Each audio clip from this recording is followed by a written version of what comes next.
is credit card debt. Baby, they swiping them cards. They swiping that card.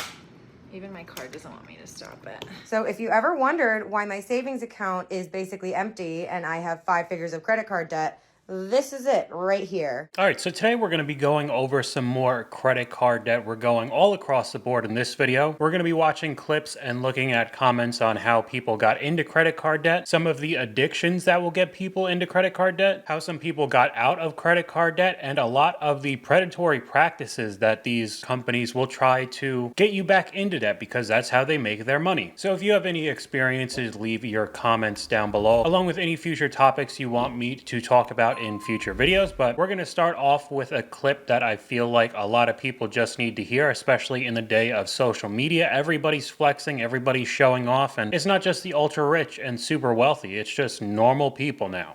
If you're in your 20s and you keep consistently seeing people and you like, oh my God, how are they doing all this? How are they affording all of this? Blah, blah, blah. And you're really confused and you're trying to figure it out, is really one of two, maybe even three options. The first option is credit card debt. Baby, they swiping them cards. They swiping that card. They probably have $30,000 right now in credit card debt. But they're in Bora Bora. Absolutely. The second is rich parents. Don't ever underestimate the power of a rich parent. The third is they might be scamming. They might. Small might. And then the fourth, absolute and final, is that they're really just getting to the money. But that's very low on the total pole. It's probably credit card debt. And this isn't much of a surprise like the other videos that I've made with doom spending, people just swiping their card, buying anything that they somewhat like. They don't even care about the future anymore, any of the buy now, pay it later, which you see is the top comment on this video. It's Klarna and Afterpay, almost 100,000 likes. That's how popular these companies have become. You know, pay 4 easy installments or 6 easy installments, and then it makes it look like, oh, it's much cheaper than it actually is, but then people just don't end up paying the installments, and then the interest rate gets out of control, and then people just never end up paying it back. My friend is $96,000 in credit card debt. I didn't even know that was possible. I think having almost $100,000 in a credit line is impressive, let alone spending all of it and not paying any of it back. But as long as people keep getting likes on their Instagram post or views on their YouTube videos, they're just gonna keep swiping and keep going more and more into debt just to get that little dopamine hit every time they post something online. We have a comment from one of you guys in my older videos, Gen X here, and it seems to me like Gen Z people will happily go into debt for vacations just so they could post online about their awesome life they're living. Wake up, kids. And that's been something that's already been in the news. There are tons of people still paying off their debts for last year's vacation that they put on all of their credit cards, and they're still going on vacation this summer. I don't know. I guess everybody's plan is to just file for bankruptcy, and then the next like 5 to 7 years of their life, they're just going to be chilling at their parents' house or something along the lines of that. I just don't know what the plan is, honestly. But for the next few videos, we're actually going to be talking about some addictions, because that will definitely add into the difficulties of getting into debt. The most well-known one will actually be shopping addiction, how easy it is to go buy something online now. You got your phone in your hand or your pocket, you have a computer right in front of you. You don't even have to go to the mall anymore. You don't have to drive 5-10 minutes away to the store. You could just click a couple buttons, and within a couple days it'll be in your front doorstep, and don't even have to pay full price. You have the Afterpay and the Klarna, so it's installments. It's not really that bad. And I think the symbolism in this short clip is pretty funny with some of the amount of money people will spend on their credit cards. I have such a shopping addiction, then this is how I'm cutting myself off.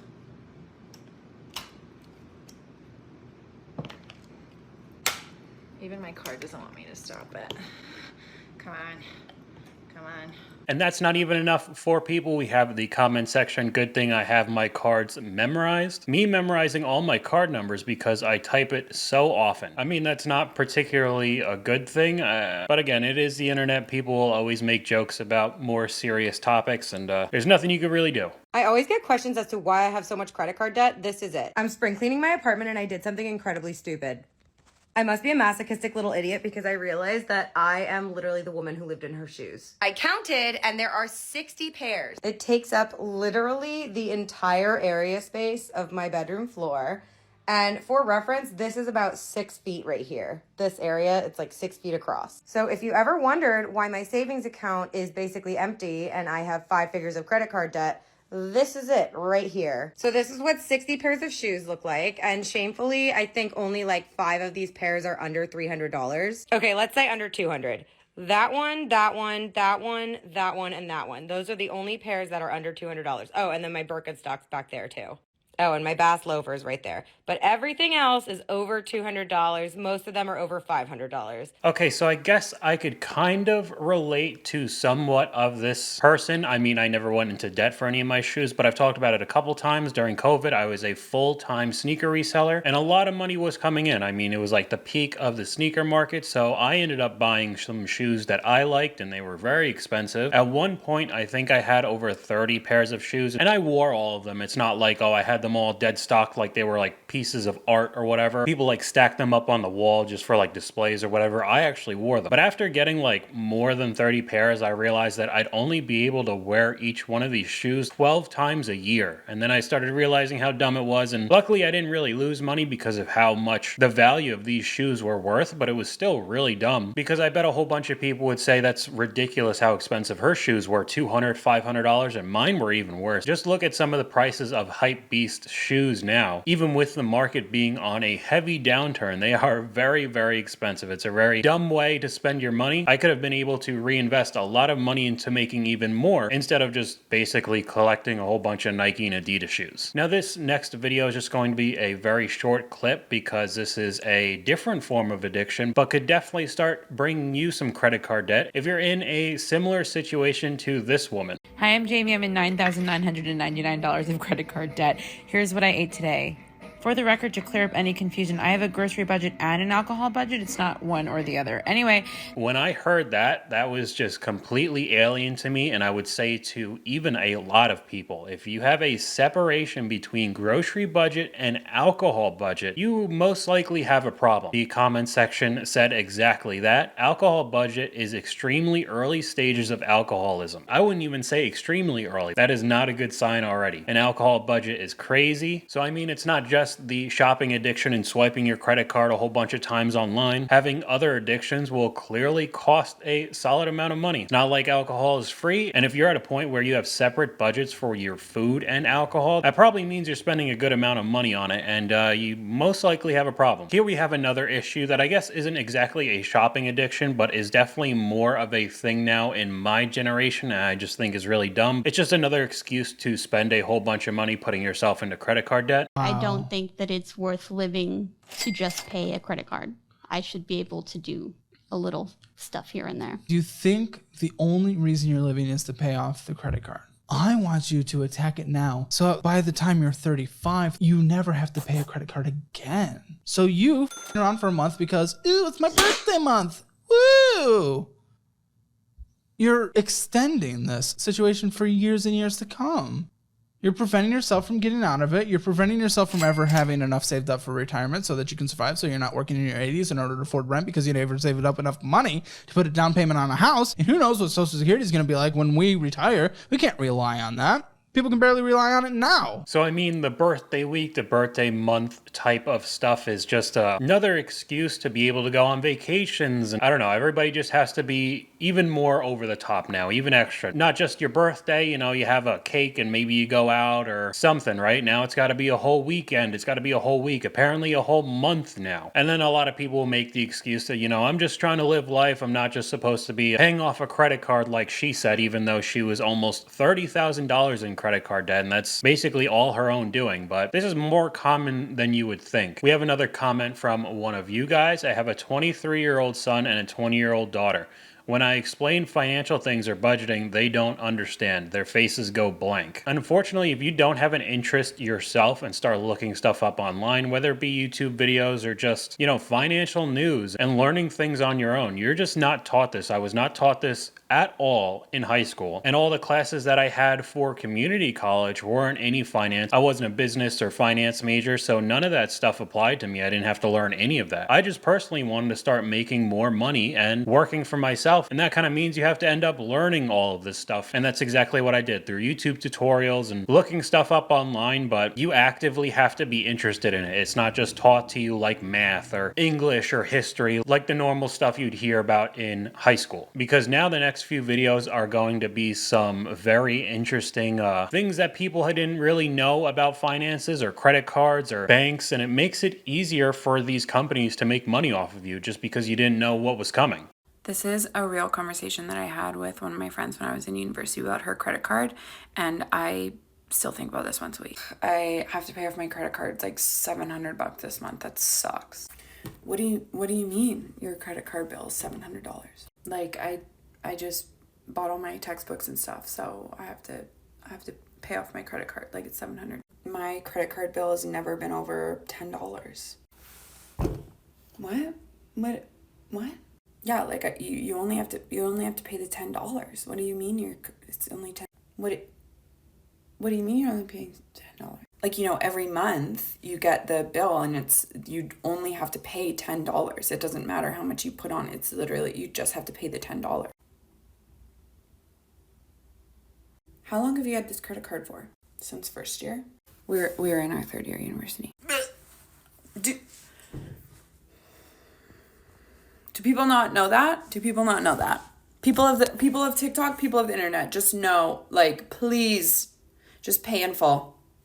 Pay in full. I mean, this seems like pretty basic knowledge on any sort of credit card or finances in general, but I mean, some people just don't know it, and these companies will prey upon that, and because some people believe that, I guess they just get free money from the credit cards, and they pay their absolute minimum payments as interest just keeps accruing and making it worse and worse, and some people just have absolutely no knowledge. You should have to pass a brief quiz before receiving a credit card, and that's exactly what credit card companies don't want, because then they won't make as much money. They want all the people who are the dumbest, that have no idea what could happen to them, using the credit card irresponsibly, and that's how they make most of their money. You'd be surprised how common this is. People think it's free money. I feel like my parents and teachers instilled in me a deep fear of credit card debt, which is way better than I would say most of the population has ever gotten. I mean, the reply from the creator, I learned nothing about this in school. They need to teach this. Same thing with me. So that person was lucky. Apparently, they did have some teachers telling them the dangers of the credit card debt, but most people don't get that. And then these credit card companies will prey upon them. College classes? Yes. On a credit card. So I had gotten a full ride scholarship to a nearby local college, but they didn't have the degree that I wanted. So I stopped going and got my LPN instead. And then completely forgot about that and saw that all of that was in collections, because in order for me to get my transcript sent to the college I'm going to now, I have to pay that off. University collections? Collections from university? Yes. But you're in university right now and you have university collections? You make so much fucking money. How have you not paid this? Going out to eat is the answer. So I've basically just been school hopping because I'll owe a balance, so I just go to a next school. I didn't... This is so irresponsible. At least I'm getting my school done. Yeah, through 50 different schools. Well, it's getting done. Oh, an email from you. I also forgot to mention I owe my dad $1,800. So he helped pay me some college classes. He has an insane amount of credit card debt too, so he went ahead and put that on his credit card for me. This is literally a family with generational debt. I don't understand it because it's not like she's not making any money. She's a nurse. And I'm not saying that she's a millionaire, but she just will rather go to a different school instead of actually paying the bill for these courses. And I guess she thinks that it'll just disappear and then, oh, you just don't have to pay it. It's fine. I'll get my degree somewhere else, and do that over and over again. When she's not even broke. It's not like a last resort. She's working a part-time or full-time job as like a cashier making no money. It's still a solid amount of money, but as she said, her dad is basically the same way. So she's never been taught to literally not do what she's doing right now. And the comments were not very nice. The lights are on, but nobody's home. She's infuriating and has zero interest in fixing the mess she made. If you have a full ride, use that to do all your core classes before you transfer. And yeah, I didn't even talk about that. She at least got some money from the college. It's not like she went in having to pay for absolutely everything. And she's too stubborn to help. And I mean, I could kind of agree with that. She's kind of just laughing, again, not taking it seriously. And there's no real plan for people like this. We have another comment from you guys that I thought was just very simple, but very funny. I have a friend that uses Afterpay for Grubhub. So I've personally never used any of the DoorDash or Grubhub or whatever. I know that the fees get out of hand, and I bet there's coupons and whatever, but if I'm going to go out to eat, which isn't super common, I'll just go to Chipotle or something like that, or a restaurant. But having to do payment installments to get like some Chick-fil-A sandwich or, I don't know, like a Baconator from Wendy's sounds absolutely wild to me. I don't know who needs to hear this right now, but if you are currently putting the majority of your paycheck into a high-yield savings account because some financial guru on TikTok told you to do it, and now you can't pay off your high-interest credit card debt because you've done that, you're not winning. You are most likely losing between 10 and 20% of every single paycheck just on that interest. Always pay down your high-interest credit card debt before doing anything else with your money. And I don't know about you, but I like having my money work for me, not for one of the major credit card companies. So again, to me, this sounds like absolute basic information, but as we've seen in previous videos, when there was somebody on Caleb Hammer's show where he was obsessed with getting 5% cash back on his credit cards, he kept saying it over and over again, like, look, I get 5% cash back over and over. But he wasn't paying any of the credit card down at all. So the interest was like around 20%. So that extra 5% he was getting back was still a loss overall, but some people just can't get that through their heads. And this is another similar one. I mean, the high yield savings account, most of them are around 4 to 5% right now, so it's in that realm. So people will put all their money into that, which isn't a bad idea. That's exactly what I do too. But if you also have credit card debt at the same time, you're still going to be losing more money than you're making. Did you know you can go to an ATM and insert your credit card and take out cash? Yeah, here's why you should never do that. Someone in my life, and I'm not going to say who, found this out the hard way. They were having to pay rent in cash, and they thought, oh my gosh, like, instead of going to an ATM and using my debit card, I'll use my credit card because then I get all these points and then I'll just pay it off at the end of the month. Win-win. And they'd been doing that for a little while and weren't watching their credit card statements closely. And then all of a sudden they're like, why am I getting such high interest charges? This is weird. I'm paying my credit card off every month. When you buy something with a credit card, you don't pay any interest unless you don't pay off your credit card whenever your bill is due. But with a cash advance, when you've taken money out, like actual cash out from your credit card, that interest starts adding up every single day, and it is huge. The only time I think this actually makes sense to do would be like a literal emergency. Like you're trapped in a foreign country, you have no friends or family, and you need $10 out to pay a cab driver or else, and nothing else is working. None of your cards are working. Maybe, but if you're tempted to use a cash advance in everyday life, definitely go into the bank and see what other options you have, either a personal loan or a line of credit. Those are such better options. Now, I'm going to be honest, I didn't even know you could do that at ATMs. I thought ATMs were strictly debit cards, and even that isn't really the best deal unless you have the exact debit card that the ATM is like from, you know, like a Wells Fargo or TD Bank or Citibank or whatever. You also get a fee on top of it, so you're still losing money. But I just thought credit cards did not work at all. And I'm very glad that I've never done it because this is another one of the sneaky tactics that if you didn't know from a lot of these companies, you could even be completely fine in paying off your debt at the end of every month, you know, not carrying a balance over. But if you do that cash advance, you immediately start losing money from the interest right away. You don't even have to wait to the end of the month. So just another way for these credit card companies to make a little extra money on you. And this isn't even for somebody who's unbelievably irresponsible. And they could still get you on some solid interest payments.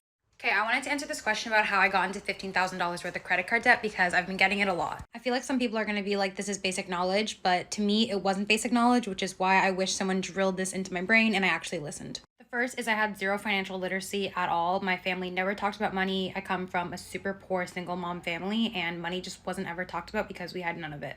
And I never took any classes in high school that taught you about finances. I don't even know if there were any. The next is that I always considered my available credit as money that I could spend or money that I had. I distinctly remember buying like a laptop and furniture because I was like, oh, I don't have the money on my debit card, but I have it on my credit card so I can spend it. Which looking back is ridiculous, but back then it felt like free money. I always only paid the minimum payments on my credit cards. Whether it was like $100 or $25, I was like, okay, as long as I do that, I'm fine. When it really clicked for me was when my financial advisor told me that if I continued paying $150 on each card, it would take me 9 years and $17,000 worth of pure interest to pay it off. It would cost me $17,000. But if I increased my payments to $350 and $450, it would take me 1 year and it would only cost me $3,000 in interest, which is so much of a difference. And that's when I was like, okay, I need to get my shit together. Another is that I always increased my credit card limits when I was offered it, which is basically just a big trick because they know you're gonna fuck up. So I'd increase the limit, spend all the way up until that new limit, and then I just maxed out more money. And the last one is I just swiped carelessly. I never cared what I spent it on. I just always spent money on it because to me it was just money that I had, even though it was not money I had. I can't believe I'm even admitting this stuff because looking back, it feels so dumb. Even to my financial advisor, I was so embarrassed to tell him this. And I'm absolutely certain that some of the reactions I'm gonna get are not gonna be kind, but I think there needs to be way more financial transparency around people who don't know shit about money like me. I'm 25 years old, I work a corporate job, and I'm working on paying down my debt. I've got the $15,000 down to $11,000, and I'm working really hard on getting it down to $0. And I would venture to guess that there's a lot of people who haven't even gotten to her position yet. They're still just frivolously spending, believing all the things that she did, increasing credit lines and then immediately maxing it out and not realizing all the consequences for it. I mean, it would have taken her almost a decade to pay it off and almost $20,000 they would have given to the credit card company just from swiping over and over again and not thinking about it. So at least she knows what she's doing now and she's paying it down, but I bet there's a lot of people who are in way worse of a situation because $15,000 sounds like a ton of money now. You've seen my previous videos that I've talked about credit card debt. 15 grand is almost nothing to a lot of people. We're talking about $50,000, $100,000, $200,000 in debt sometimes, so at least I guess in comparison the 15 isn't really that bad. I just saw a video of a girl asking people how much money they keep in their checking account before they start freaking out.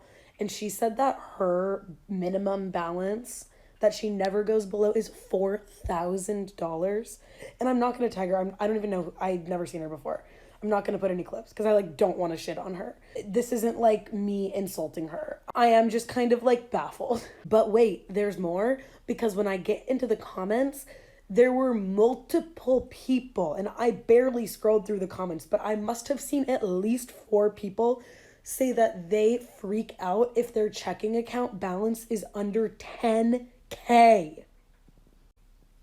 In the checking account, I'm gonna be fully honest here and say that for the past 18 months, I'm lucky if I have 3 digits in the checking account, okay? I don't even have $10,000 to my name, okay? Hey, net worth, 6 feet under, baby. But if you're someone who has $10,000 in liquid assets, why is that not in a savings account? A high yield savings account, a regular savings account? Or am I totally off base?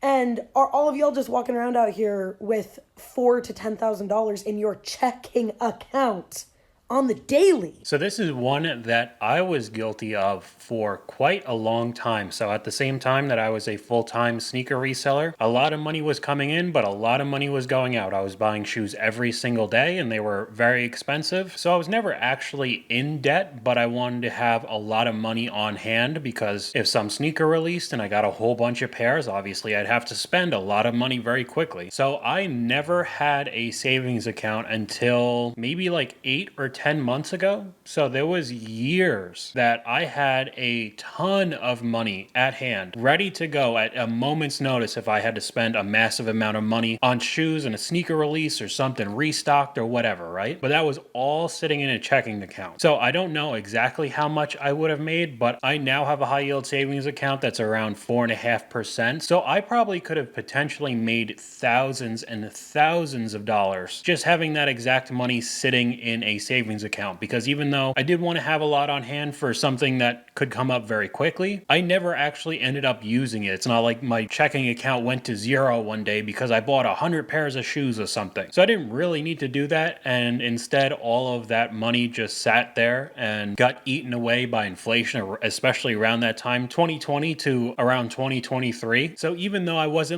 financially irresponsible, I did leave a lot of money on the table because it did just sit in a checking account for years. years. And this is a video that even got backlash in the comments. I think is funny because it is more of a just honest realization to a lot of people who glorify like the doom spending or being in massive amounts of credit card debt and just making like funny, relatable content on TikTok, not taking it seriously. I have one more hot take. Credit card debt is not normal. I feel like people make a joke out of it on this app. I get it. If you are in between jobs, you are struggling, and you genuinely need to accumulate credit card debt, this is not what I'm talking about. I am talking about people that go out to dinners, go on vacation. I feel like there's a lot of young, impressionable people on this app, and I want you guys to know that it is not normal. I talk to my friends. We do not have credit card debt. It is not funny. Unfortunately, real life is real. Living within your means is so much better. And again, that seems pretty straightforward to me. You know, you shouldn't be in credit card debt. It's not a good thing. You're going to lose a lot of money because of these credit card companies, these banks. And then you go in the comments and you have stuff like this. Sometimes you should just not say the thoughts that are in your head. This sounds so out of touch. And she wasn't even just making a blanket statement. Like she said, if you didn't have a job and you still need to survive, clearly you still need to get groceries or you're going to die. So yeah, going to debt is better than death. But a lot of the people that are in debt are because they're constantly shopping. They're constantly going out to dinner. They're constantly going on vacations. And then these same people will get mad that you're calling them out when they're just debt slaves now for the rest of their lives because they had to go to Disney World this year. The creator replied to this comment as well. Not having debt is out of touch, or maybe people living beyond their means is out of touch. And another person commented, if not going into debt for dinners and trips you can't afford is out of touch, I will happily be on another planet. So I mean, pretty straightforward there. And the last clip is an interesting one for a woman who is currently getting out of credit card debt. She's fixing everything. And you could see exactly the predatory emails that the credit card company is giving her just to try to get her back into debt because that's how they're going to make money. You guys, I literally cannot make this shit up. Chase just increased my credit limit again. From $23,200 to $26,700, which makes my total overall credit limit $43,000. And this is so fucking predatory because they act like they just did you a service. They're like, oh my God, you have so much extra money now. They're like, this means you have more purchasing power when planning your next vacation or making home improvements. Bitch, it is so completely unnecessary for anyone to have a $26,700 credit limit, let alone a $43,000 plus, whatever. It just goes to show I have been paying off my credit card for the last 6 months now. I've gone from $36,000 to $18,000. I always forget. I don't know. And credit card companies see that and they're so predatory. They're like, wait a second, come back. Wait a second, you were paying us so much interest and now it's going down. Oh my God. They're missing out on, last year they made $5,000 for me on interest. This year they're not going to make anything near that. I feel like everyone always asks how did you get such high of a credit limit, blah, blah, blah. I was in debt. They literally love people who are in debt because they're making so much money from us. And that is why my credit limit is so high, because I was always maxing out my cards and making my payments on time. So I was paying, my cards were maxed. They were like, what if we gave her more? If we gave her more limit, then surely I can see her habits. We can make a lot of money off of her. And they did. Anyways, Chase literally get a grip. So you could go from absolutely no financial knowledge, swiping all the time, getting yourself into massive debt, not knowing what's happening, to finally learning it, trying to take control of your life again and start paying that debt down. And the first thing that the credit card company does is to try to entice you and bring you back and increase the limits over and over again. I mean, it is just another form of addiction. It's just consumerism and shopping addictions and being able to buy whatever you want. And even when you're trying to finally fix it and get out of it, those same companies that gave you that limit are still trying to push you back in. So I mean, it's very tough out there, especially now with a lot of people getting into debt for their necessities. It's not even just vacations, but on top of that, you also have people going out to eat every night and traveling all over the world with money that they don't have. So I could definitely see this getting worse in the next couple years with the recession coming, but let me know if you have any experiences like this down in the comments below. But this is the end of the video. YouTube thinks you'll like this video popping up right now, but hopefully you guys enjoyed this video. If you did, please leave a like, and I'll talk to you guys later.